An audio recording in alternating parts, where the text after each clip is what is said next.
Hi, it's Steve. Today we'd like to show you how to change the lid switch on your top-load washer. It's a really easy job. Let me show you how we do it. Now, to do this repair, the first thing we'll need to do is to disconnect power to the washer. So either pull it far enough forward that you can unplug it, or locate the electrical panel, turn off the appropriate breaker, or remove the appropriate fuse.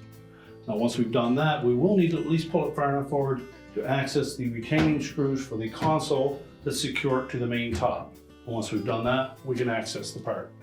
Now that we have the power disconnected and we have access to the back of the washer, we're next going to remove 3 screws that secure that console to the main top. On some models, the console may need to be removed from screws across the top, but in this particular one, they're across the back. So next we'll take that control panel or console and just tilt it forward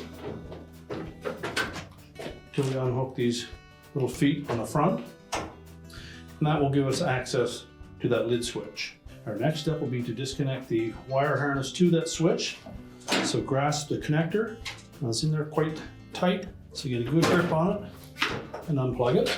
Now to remove that switch assembly, you simply need to lift up on this little locking tab, pull it up out of that little rectangular shaped hole, and then we'll push that whole switch forward enough that we can line up the tabs on the side and pull them up through those open slots. Now to make that easier, you can just lift that lid up a couple of inches and prop it open or have somebody hold it for you. And that will retract the push button a little bit to make that switch go ahead easier. So again, we're simply going to lift up on that tab till it clears that opening, push the switch forward, and then line up these 2 tabs with the slots and lift it up out of there. We'll discard the old switch. And when we install the new switch, we want to make sure that the push button on that switch lines up on the actuator button. So we're going to tuck the front end of that switch in first, make sure that lines up. Then we'll make sure that these slotted tabs fit down through that opening. So lift up gently on that locking tab, pull that switch back, making sure those tabs stayed in underneath the main top, and that will lock it in position. You can check the operation of that switch by raising and lowering the lid.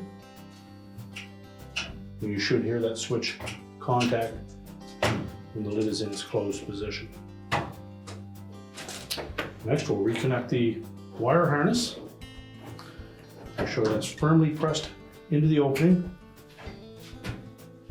Then we'll line up the hooks on the front of that console with the openings in the cabinet. Make sure those are all engaged. Then just rotate that console towards the back, line up the 3 screw holes, and then we'll reinstall those retaining screws. So simply reinstall those retaining screws.